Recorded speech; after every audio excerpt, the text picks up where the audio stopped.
This is the Bainbridge Island Senior Community Center, something to talk about. And today we're going to be talking about Photo Club board members' photographic images. They're on display this month in the ledge in the lobby at the Bainbridge Island Senior Community Center. And we have them also online, as we try to do every month. We try to feature this great work that our colleagues and members participate in on a more than once a month basis. And so you can see them at biseniorcenter.org /art-gallery. Or just go under the galleries tab at the front of the website and you will see them. I'd like to also mention that Fieldstone Communities of Bainbridge Island is a sponsor of Something to Talk About. Fieldstone is an organization that offers assisted and independent living and memory care. They're located up on Rolling Bay. They have a lovely campus up there at the former site of Messenger House. If you haven't been, you should go and check it out. They have day stay and respite care programs. You can find out more by calling 206-494-1010, emailing Ashley C.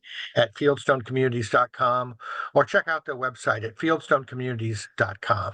Also, we'd like to acknowledge that we are meeting on the ancestral homeland of the Suquamish people, the people of the clear salt water who have lived here since time immemorial. We honor them, and we are learning from their stewardship of these lands and waters.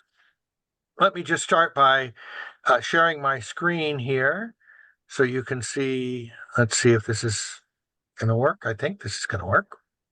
So you should now be seeing the layout on our website. Now you're seeing the first description of the first page, and this is the usually when there's an exhibit in the lobby, there's a little description that the photographer puts up about what the photos are about or how long they've been photographing, and this is what's up there right now. So we'll just start with Jane. Jane, we're going to put you on the spot here with the first picture that we have, Moonstruck. Thank you, Reed. Thank you to the center for giving us the opportunity to share our images and then to be able to discuss them as we are now. So I've always been interested in celestial events like eclipses, meteor showers, and this particular image of 11 shots of the partial solar eclipse I took in October of 2023. And just as we must wear regulation sun protection while watching a solar eclipse, so must we photographers use solar filters for our camera lenses when photographing an eclipse. I began with a photo of a piece of sculpture from the Hakone Open Air Museum in Tokyo. And to that, using Photoshop layers, I added 12 layers of the sun, one at a time, in the right position using the shape tool to create an ellipse, not an eclipse, a challenge and always a learning experience. This particular experience that I had in October was practice for photographing the total eclipse, which will take place this April in Dallas, Texas, and I plan to be there for that.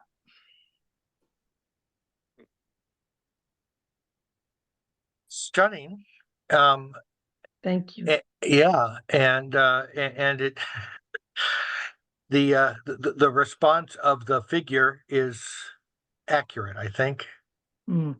And your image behind you today mirrors this same topic. Does anybody else have anything they'd like to add or comment on? Jane, I just love that you use the statue in front because it looks like the figure is juggling the sun, but I thought that was very great. Well done. Thanks. I think the clouds too are sort of a nice touch, the way they kind of go partway up the body. That's nice. Yeah. And I love that you try new things and you just are always experimenting and, it's really been fun watching you expand as a photographer. Thank you. It's part of the challenge and the fun of Mhm. doing photography is the Definitely. creativity part of it. Thanks. Think, Very nice, Jane. It's an amazing combination of pictures. Thanks. I think that that one of the things that is that I've noticed in having these conversations with you every month, the iPhoto Club members, is that that attitude of experimentation and trying new things is something you do with each other all the time. You're constantly putting suggestions about, well, have you done this? Let's try this. Mhm. Exactly.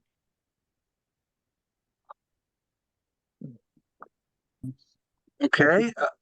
Oh, go ahead, read. I'm sorry. There we go. Yep, that's mine, Bob Rosenblatt. And I will just put in a plug that like Jane, Dorothy and I will also be in Texas for the eclipse. Once you've seen one total eclipse, they become addictive. You kind of can't miss one. Anyway, it will be other, yes, it goes all the way across Texas, all the way up into the Midwest and yeah, up to all the way across the northeast part of the country. But anyway, and so speaking of trying things, last year, one of our monthly themes was patterns. So I was trying some photos of a fern out in our backyard. And I didn't use this one, but it kind of started to take on a life of its own. What I actually did was I put a reflector down on the ground and then had my flash directed straight at the reflector, not at the fern, trying to backlight the fern.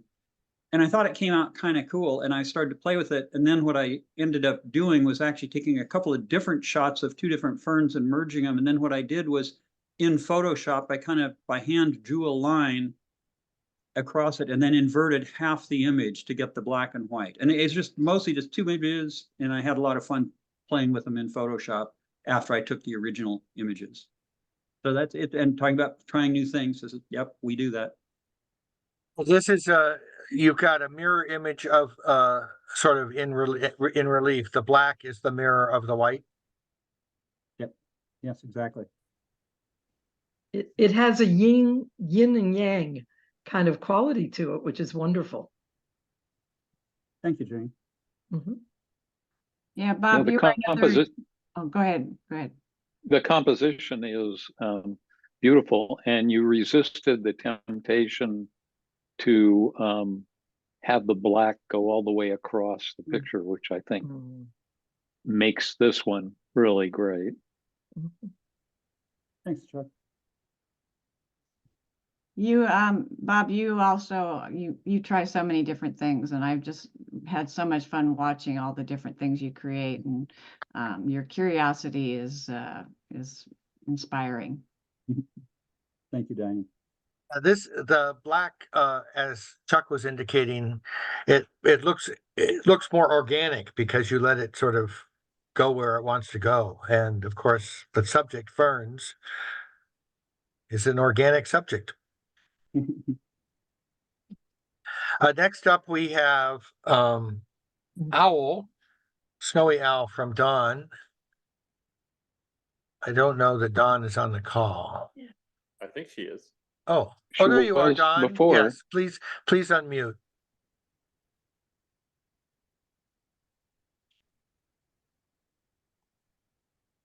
She's trying to find her unmute button. There we go. Okay. All right. This is a picture of a snowy owl. I have always loved and enjoyed birds since I was a little kid. And the snowy owls raise their young up in the Arctic during, the summer and fall. And then they migrate down south during the winter. And they don't go real far south, but very occasionally they will go and migrate down to Damon Point, which is near ocean shores. And I just happened to be lucky enough to be able to hike out on Damon Point. It's about a mile that you have to hike out. And this one year that they showed up here, they haven't sent since then, and I keep hoping that it will happen again because it's amazing to see them. And they hunt in the early morning, and then they just sit around all day long. And they're people sitting around watching them, and they're just not bothered by anything. And they sit there and their eyes are closed. As you can see in this picture, they had these gorgeous yellow eyes. Mhm. And I was informed by somebody who came often out there that you kind of need to be there, just in the late afternoon when they start to kind of wake up and be more active, and they open their eyes and you get pictures. And this one was just sitting on this stump, and I just stood there and watched it for I don't know how long and kept taking pictures, and it was waking up, and went through all of its antics and everything, and it was just amazing. The light was, it was a gorgeous day, and the light was really good, and I was very fortunate. And anyway, this is just one of the many pictures that I took of him when I was out there. It's a wonderful expression. Beautiful love the- lighting, beautiful picture. Yeah. I love the driftwood, because it's swooping up toward the owl, almost pushing at it, and it seems to suggest motion while the owl is perfect stillness. So there's a really nice tension between the two. Beautiful. Don, was this the 2012 eruption? It must have been, because I think that's the last time they've been down here. And you can see by looking at his feet, his paws are kind of, they're not paws, but they're so fuzzy they look like it. They're remnants of the breakfast that he had, because they're all bloody. So anyway, they were just amazing, and they were all over. I mean, you just sit and watch them, and it didn't bother them at all. They just would even sit just on the beach. And there could be all kinds of people around them, and it didn't bother them at all. It was amazing. So if they ever come So, again, Dawn, it's worth making the yeah, trip. Dawn, you and birds. It's amazing. Oh, well, thank you. I think there were more photographers with 600mm lenses down there, because I was down there too, and it was I think you had probably as many owls as photographers. Oh, we probably have a lot more photographers than Yeah. there were owls, but anyway, the- it was amazing experience. So, The Golden Globes of owls. yes. Okay, Tom Hansen took this picture. Okay, this is the Katenge salesman. Chitingi salesman. I selected this picture for a variety of reasons. I became a photographer in 2015 when I retired.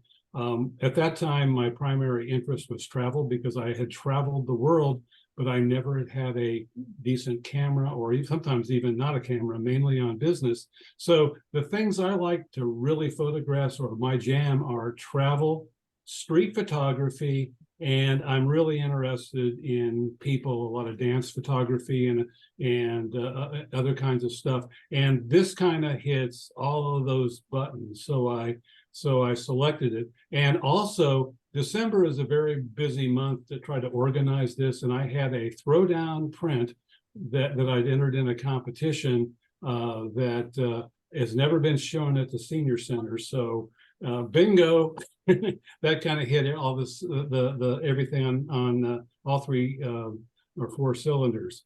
The Chitingi salesman, it was actually taken in Zambia, and we were kind of going from a place in,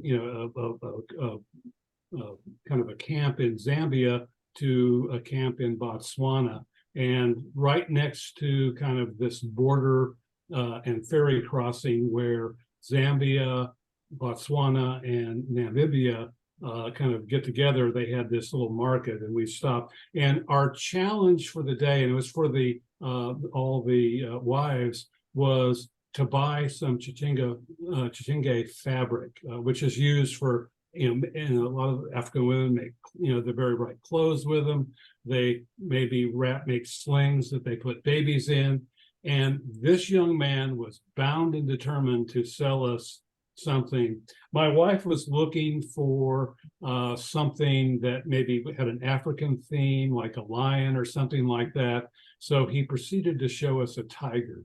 So, which was interesting. And he was also very determined that I was going to take his picture. And I really liked his pose and determination. Now, you could tell that you're having a conversation with him by the expression on his face. And yes, what a glorious riot of color. Yep. Mhm. Yep. I'm guessing by the expression, Tom, that you hadn't committed to buying anything yet? Not yet, but we did buy 2 or 3 things. We had plans, and those plans never materialized. So whatever, but it was definitely a fun experience. And shortly after that, we and other people ran to catch a ferry so that we could cross the river to go into Botswana. I like the lighting on his face, Tom. That's nicely done with the light coming in on the left side of the image. Yeah, I kept the left side of the image rather than cropping that out, because I kind of wanted to show that little, kind of door to the outside of that. I also like the pattern of the patterns, which is verticals, horizontals. He's a little off center. He's a bright red. It just really works.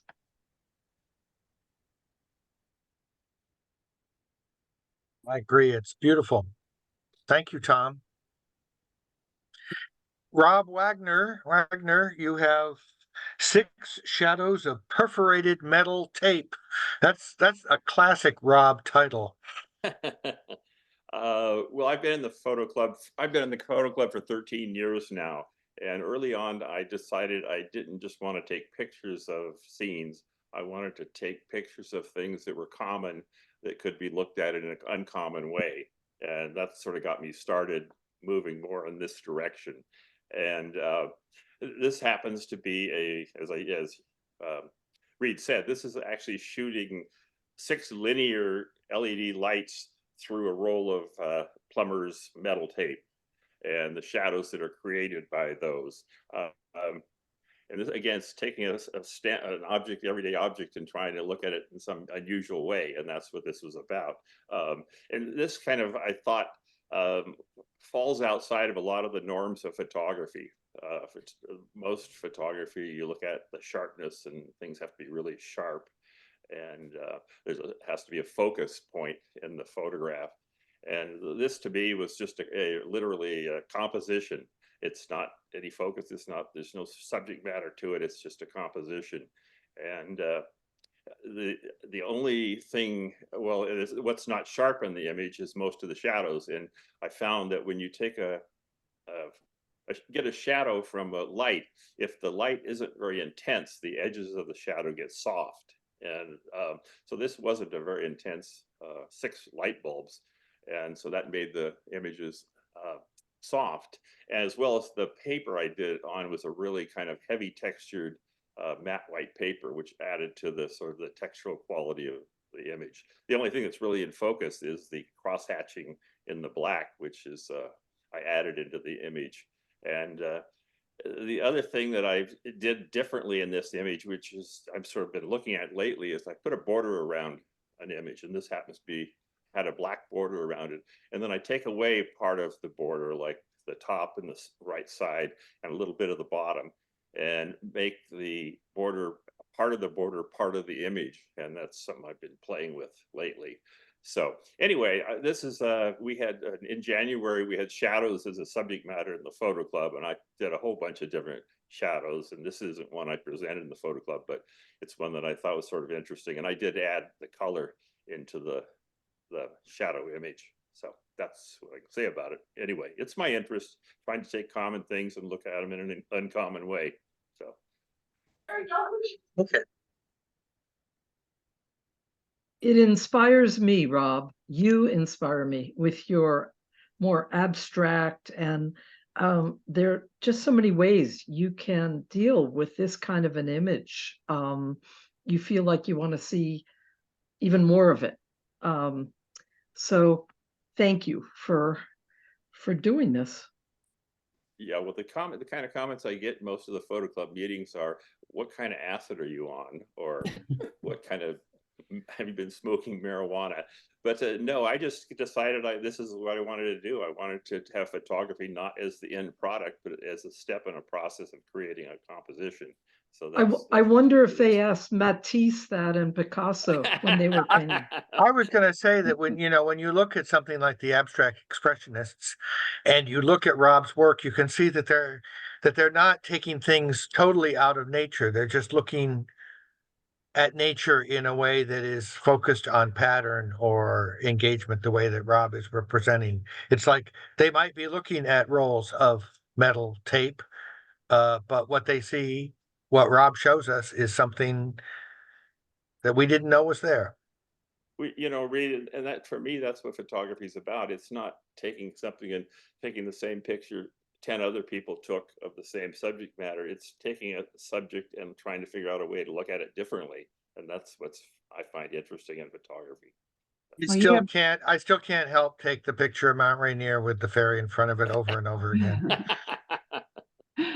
Well, you've definitely mastered this concept, I guess. You do a really good job. And I always know which images, you can definitely see a Rob Wagner image. There's just, we all know them. They're great. So, and Rob, I like your partial border, black border. Yeah, I find that interesting to try to make a border part of a picture. And that's sort of something I've been playing with. So. And I can't help myself. I look for something I recognize in the picture, and I see a fried egg in the yolk in the upper right. And then scrambled eggs in the rest of it, right? Yeah. All right.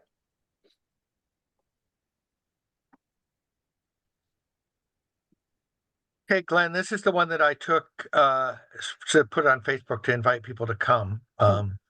Just because I think that, often a photo that is so graphically engaging and recognizable can at least intrigue people to take a look. And we talked about this one before in an earlier discussion when you had photos on the ledge all yourself. But I think it's an arresting image. Say what you can about it, please. Oh, thanks, Reed. Well, oddly enough, it's a bison. And this was at Yellowstone last May. And I've been to Yellowstone many times over the last probably 50 years.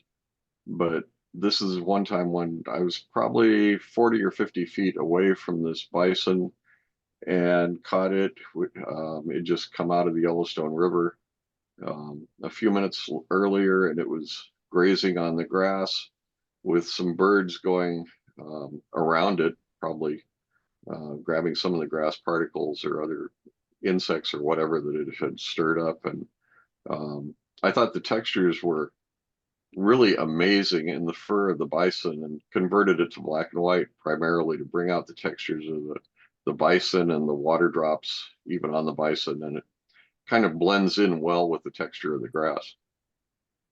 So. And black and white was a perfect choice, Glenn. It looks great. Oh, thanks. That and the way it rolls into an unfocused area. Yeah, I'm a little disappointed you didn't do a selfie.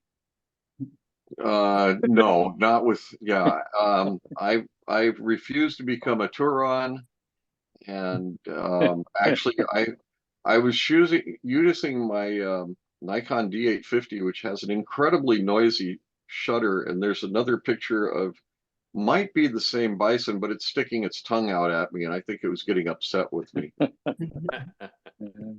I didn't notice the bird down at lower right until you mentioned that there were birds.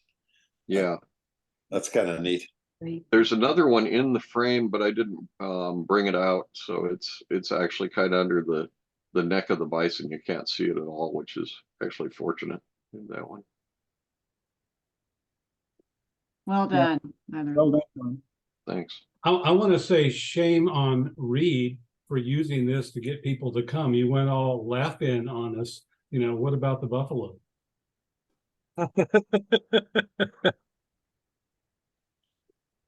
Next up, we have, I'm just gonna let that go.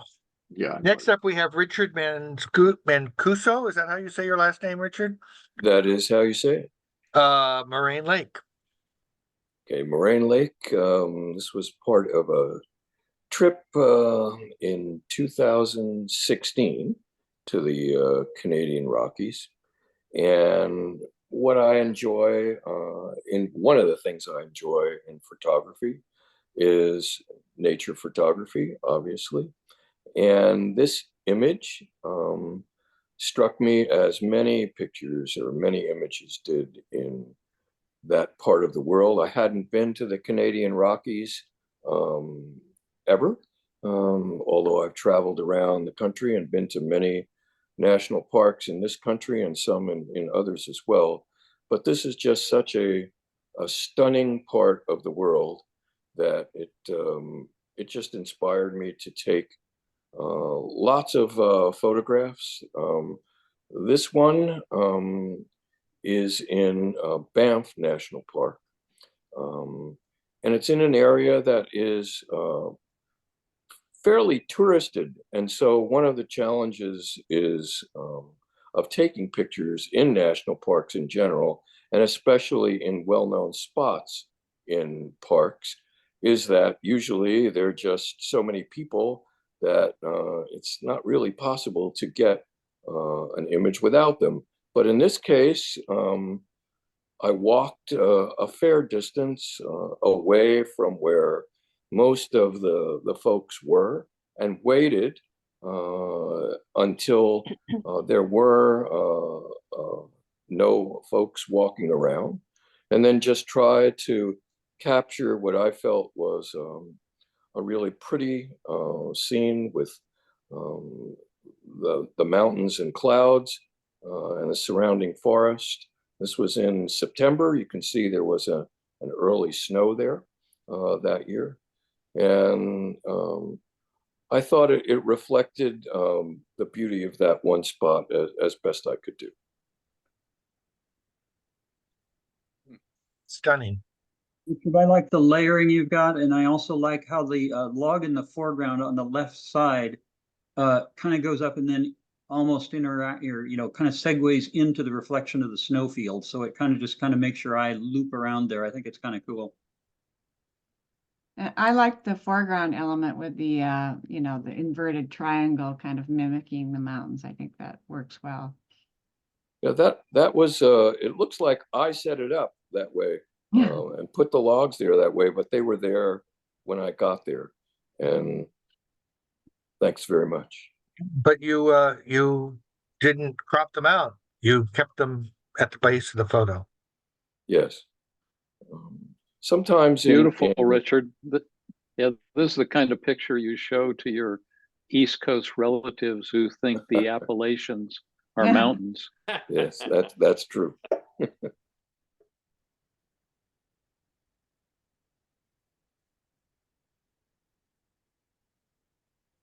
Yeah, I think next up we have Irma's photo of Emerald Waters, well titled.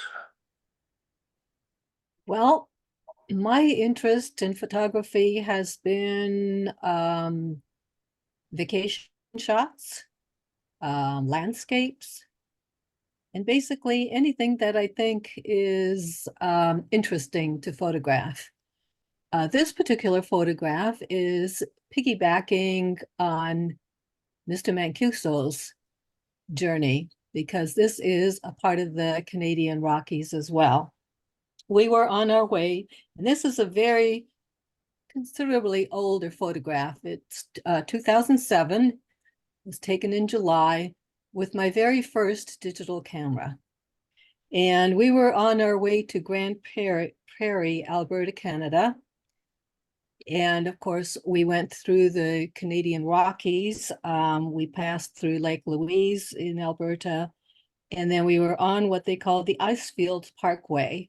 Mhm. And that is the backbone of the Canadian Rockies on its way to Jasper.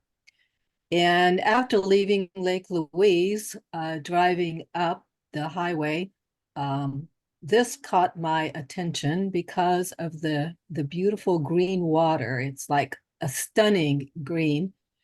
And then the mountains with their wonderful texture.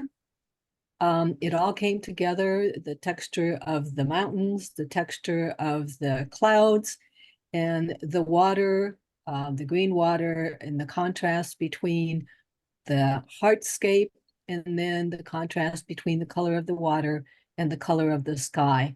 I just couldn't help myself and took this photograph. So I hope you enjoy looking at it for a moment or two. Iconic and beautiful.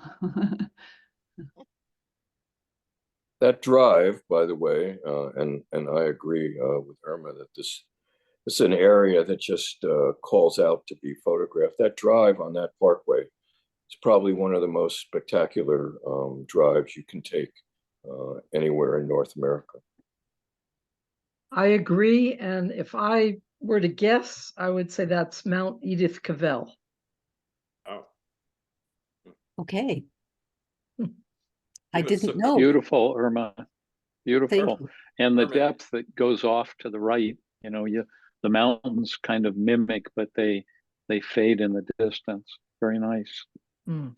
It's And the interesting that the sky is so different than the lake, because usually I thought the Mhm. color of a sky reflects in water. But I don't know whether that means there's some white stuff in the water, or it sure changed the. Well, when the water does that, it's called glacial flower, and it's all the particles Yeah. Okay. that get stirred up. Yeah. Yeah.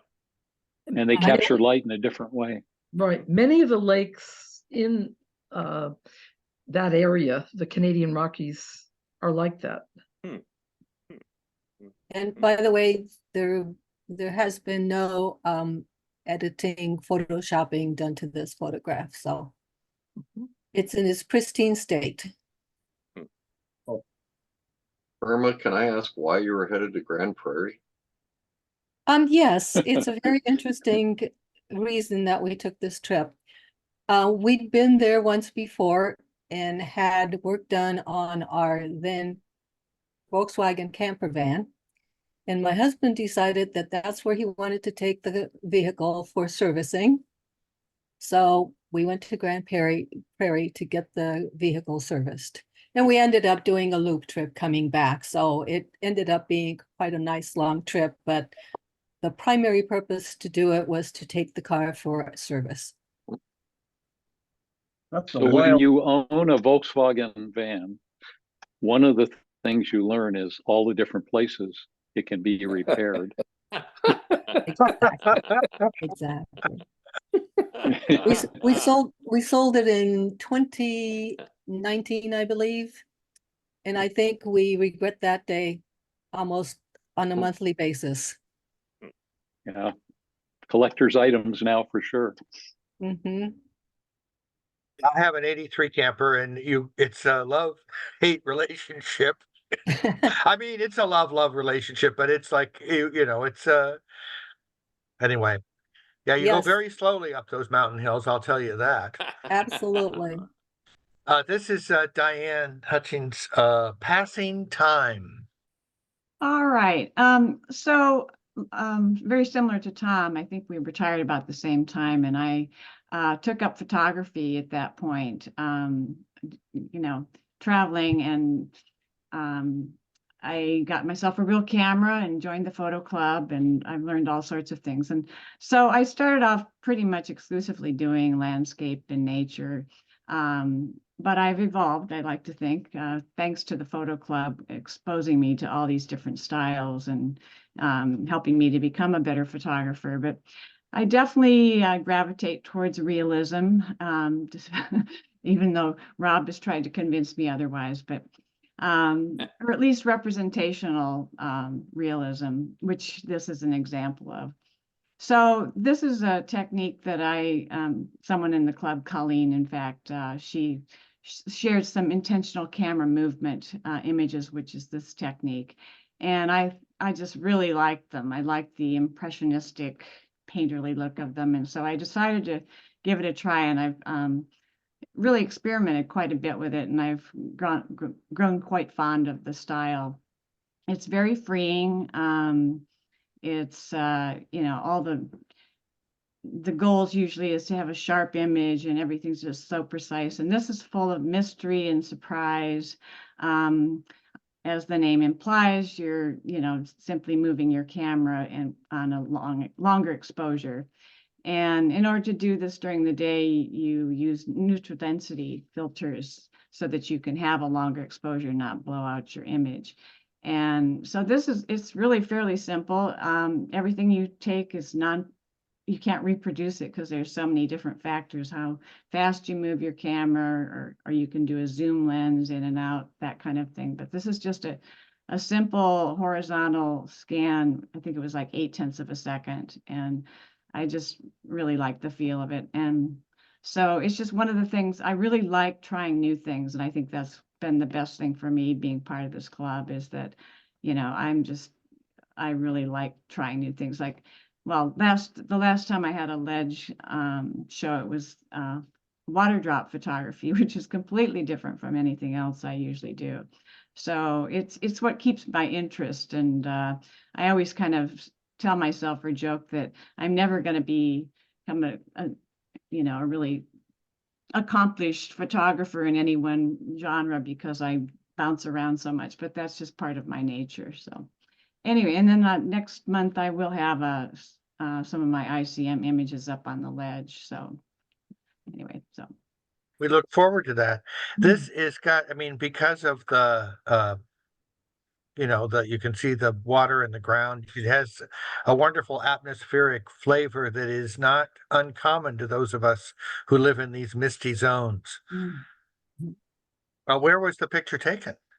this was taken on Whidbey Island. It was actually a workshop, a 3-day workshop that I took on ICM. Actually, Bob and Dorothy were part of that, and a couple that live over in Bellevue, John and Lisa Merrill. They do all sorts of different types of photography, but it was so much fun. I mean, I've been on a few workshops and I always learn something, but this, I have to say, was the most fun I ever had on a workshop. So Diane, I think you really did a great job of capturing the feel, as you put it. I think this really speaks to that.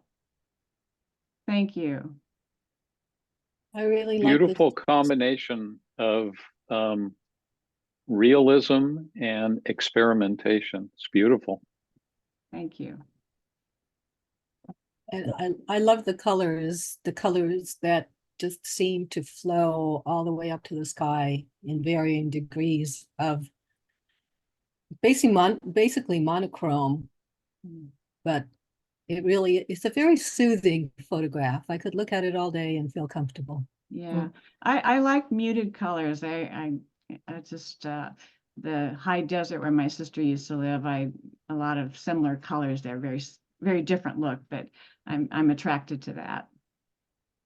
I love how you experiment, and this to me is just beautiful. It's like a painting, like you said. Thank you very much.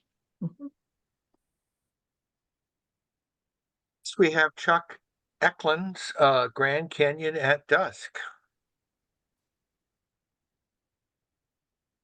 I'm so embarrassed to be in a photo club where everybody experiments and takes beautiful pictures, and I'm kind of stuck back in the 60s and 70s.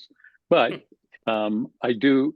Rob did say, pick out something that kind of signifies what you want to do in photography, and really, in a way, that was too limiting, because I like all kinds of photography. I'm just not creative enough to do the experimental stuff that other club members do. This is the Grand Canyon as after the sun had gone down, actually. And It was very cold. The temperature was in the teens. And a guy came wandering back and he stood behind me and he said, "What are you doing?" And I said, "I'm waiting to take a picture." And he says, "Well, it's dark. You won't see anything." So, which is kind of classic thought about it. But I was waiting for the light to bounce, which happens sometimes. And since the sun is still really out there,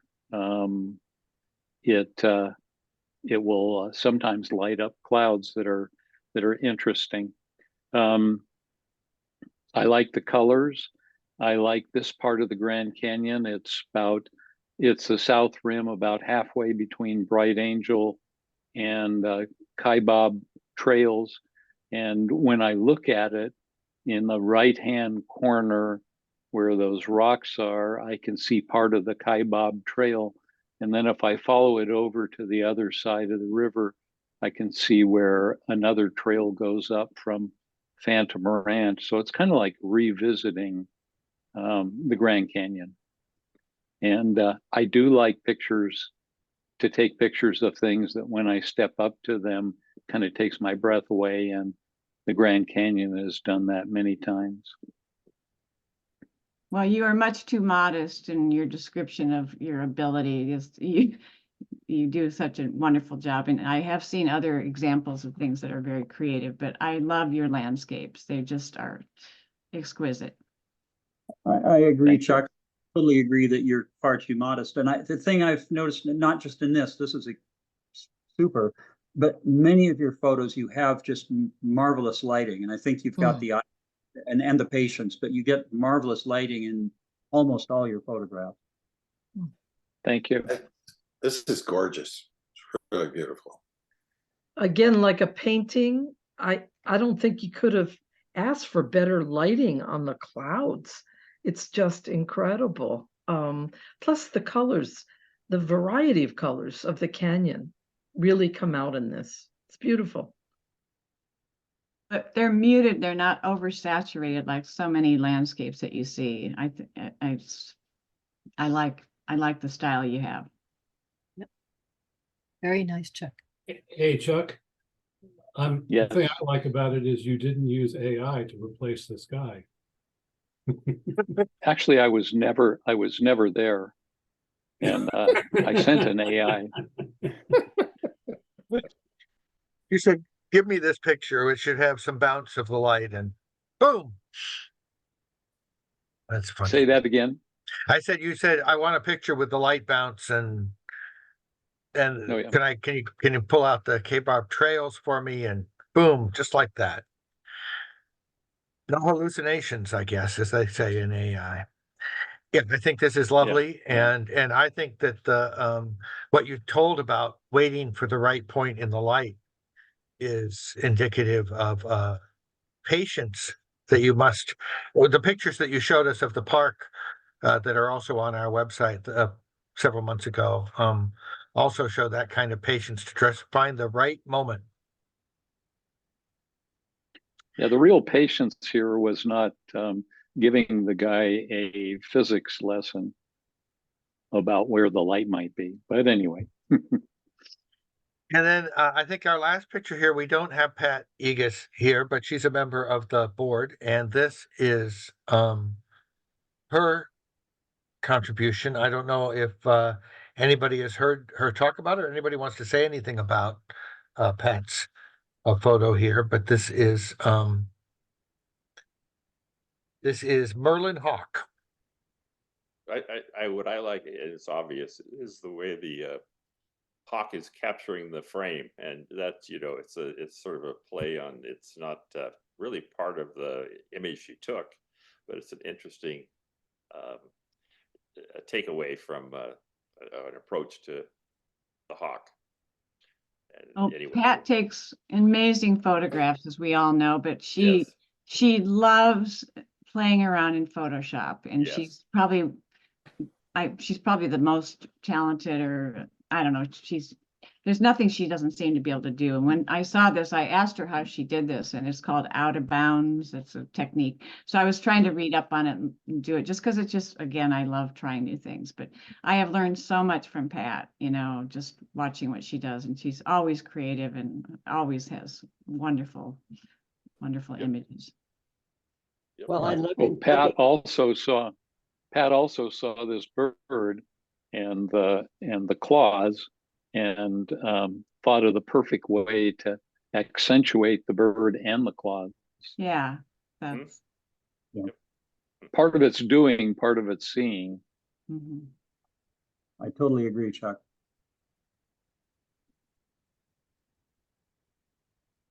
I love the way the oh, tail go ahead. disappears behind the frame too. It's using the frame, as Rob was saying at the beginning, very interesting, and it has this combination of the purity that Irma was talking about and the artifice of putting the bird in a box. And of course, the image itself is really well done with the muted background, the Mm. really shallow depth of field, and the hawk is very sharp and perfect. So Mm. well executed. Yes. Well, if somebody's interested in learning more about the BI Photo Club, you meet at least once, often twice a month, for various activities here at the Senior Community Center. And I think the next thing is Valentine's Day. You have an education night. And if you want to learn more about the Bainbridge Island Photo Club, you can go to biphotoclub.org. I want to thank you all for sharing your photos and sharing your insight about how they came to be. I want to thank all the board members for participating, so willing to participate easily. Thanks for helping put it together. And thanks for organizing it, Rob. Yeah. And of course, Yep. thank you, Reed, for all you do to support our club. Yes, Mm. absolutely. Absolutely, that's very important. biphotoclub.org. We're very happy to have it as part of the Senior Community Center activities. Have a good afternoon, and we'll see you soon. Bye to all. Thanks.